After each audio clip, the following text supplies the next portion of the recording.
know this? Sinclair Lewis once said that when fascism comes to America, it's going to be wrapped in a flag and bearing a cross. Well, it turns out Sinclair Lewis was wrong about that. It hasn't come wrapped in a flag or bearing a cross. It's come wrapped in a terrible haircut and bearing an arrogant, all-out arrogant reality TV star. I'm talking, of course, about Donald Trump. The Republican frontrunners already brought far-right racism into mainstream with his attacks on Mexican immigrants. But now, Trump has set his sights on Muslims, the new boogeyman for Republicans in the wake of the Paris attacks. On Thursday, he told a reporter that he would certainly put in place a database to track American Muslims. Seriously, he said that. Let's take a look.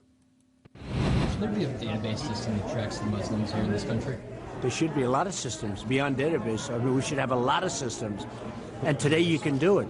But right now we have to have a border, we have to have strength, we have to have a wall, and we cannot let what's happening to this country happen. But that's something your White House would like to implement. Oh, I would certainly implement that. Absolutely. Scary stuff, right? As if it wasn't bad enough, Trump got a little closer to Crazyville. Mr. Trump, why would Muslim databases not be the same thing as requiring Jews to register in Nazi Germany? What would be the difference? Is there a difference between the two? Is there a difference? Who are you with? I'm with NBC News. Is there a difference between requiring Muslims to register and Jews You tell in me. Nazi Germany? You tell me. Do you believe? Why don't you tell me? Welcome to fascism, American style. You know the real scary part, though? This isn't going to hurt Donald Trump, not one bit, because the Republican base loves this kind of crazy. And that raises the question, would they still love Mr. Trump if he called for a national gun registry? Mass shootings are the way more, they're a bigger threat to Americans than ISIS. We all know that. And many experts think a gun registry would go a long way towards preventing those tragedies. So why the freak out about Muslims? Why don't they freak out about guns, for God's sakes? Let's ask Farron Cousins, co-host of Ring of Fire and executive editor of Trial Lawyer magazine. Farron, welcome. You know, Farron, the NRA thinks that it's perfectly fine for suspected terrorists to purchase firearms in the United States. What's your take on that? It was interesting. You know, this week we had Congress really debating this denying firearms and explosives to Dangerous Terrorists Act, which basically would have just said, if you're on the no-fly list in the United States, guess what? You cannot buy a firearm. But thanks to pressure from the NRA, that bill is not going to go anywhere. We're not going to deny terrorists or suspected terrorists living in the United States the ability to buy a firearm. And right now, 91% of all suspected terrorists, people on the no-fly list that have tried to purchase a weapon, are able to walk away with that weapon that they wanted in their hands after a transaction. And that's what we're dealing with today's NRA, is it doesn't matter who it is, we want you to have a gun because that puts money in the pockets of the gun industry that pays the NRA's bills. It's not the people who sign up for the yearly membership that are giving the NRA money. The money is coming from the gun industry itself, and so the NRA is only interested in keeping the pockets of those people lined. Well, that's why Farron, the NRA loves. Yeah. Let me ask you this. We know that the NRA is a loser. I mean, people don't recognize this, but they're a loser where it comes to American politics. They have a return on their investment of about less than 1%, which means that fewer than 99% of the candidates they support get elected. If this group is so weak politically, then why do Republicans still bow down to them? What's it all about? Probably because they have guns. But no, to be honest, it is the same kind of mentality, though. You have these terrified, weak Republican voters who go out and they say, I've got to get a gun because I've got to protect myself and feel more like a man. And that is what Republican politicians do with the NRA. I bow down to the NRA. I give them this authority over me because this alliance with them makes me look like a man to my constituents. And they wear that as a badge of honor, you know, proudly supported by the NRA. I have an A+ rating from the NRA, and it's all for show. It doesn't do anything. The NRA's real power comes in their lobbying ability, but even that is so minuscule compared to what the fossil fuel industry puts in. Well, think about this. You say it comes in their lobbying ability, but the lobbyists have to, at the end of the day, report that, hey, we didn't have a very good run in the last run of elections. We lost about 99%. Let's move the Republican field of presidential candidates.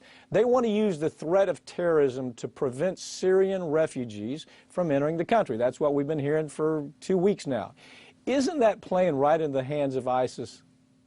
It absolutely is. And you know, to bring it back for just a second, we had this state legislator in Texas, Tony Dale, who sent a letter to Senators John Cornyn and Ted Cruz and said, look, you can't let Syrian refugees into this country because it's too easy to buy firearms. It's a classic case of you get what you wanted. You wanted these loose firearm rules. Now you've got them, and now you're actually scared. Don't worry about it when you have, you know, white right-wing crazies pointing guns at federal agents down there at Bundy Ranch. Only worry about it when there's Syrian refugees coming in.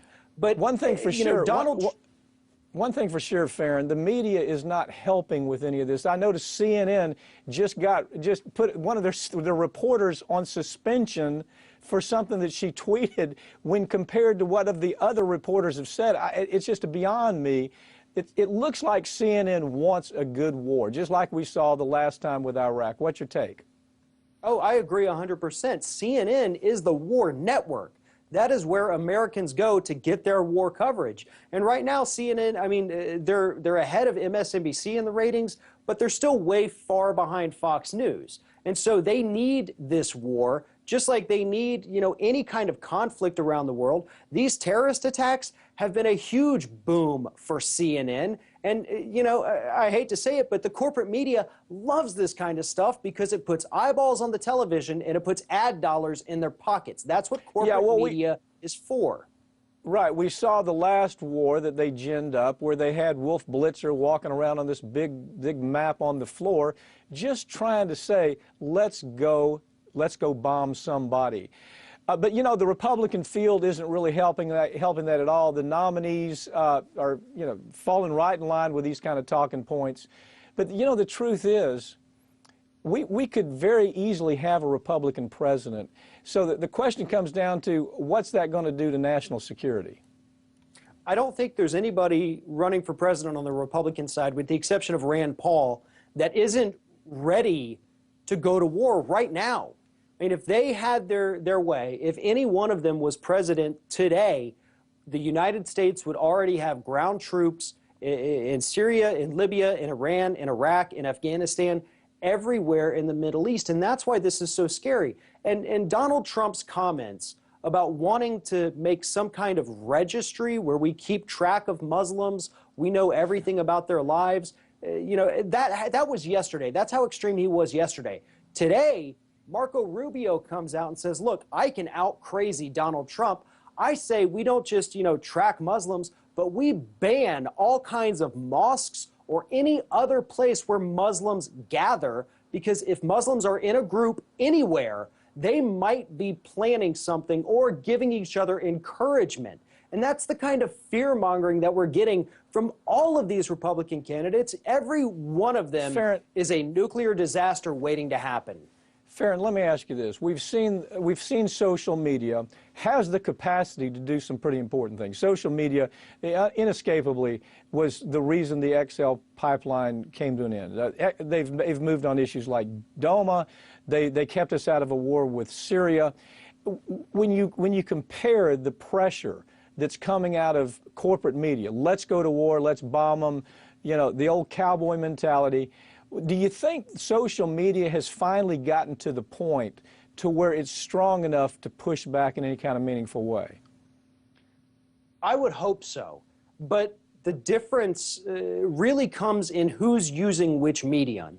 We know that the corporate media's audience is the 65 and older.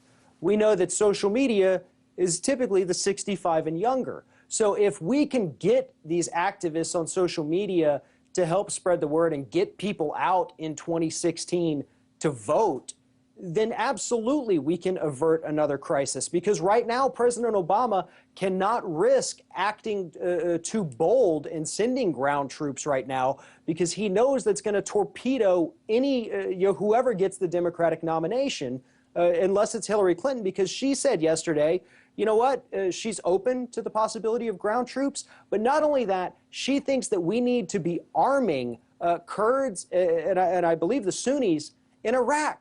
She wants to give these people more weapons. Wall Street loves that talk. The weapons industry loves that talk. And when you follow the money, Farron, isn't that where it ends up, in Hillary's pocket? Absolutely. And it's the same thing we saw with George W. Bush. His major campaign financiers were from the weapons industry, and that's why we got even more Iraq, and then the oil industry, so we got more Iraq. But, you know, it always does come down to that, and I think people need to do a good job of just researching this because the information's out there. All right. Follow the money on this. Farron Cousins got to go. Thanks for joining me. Thank you.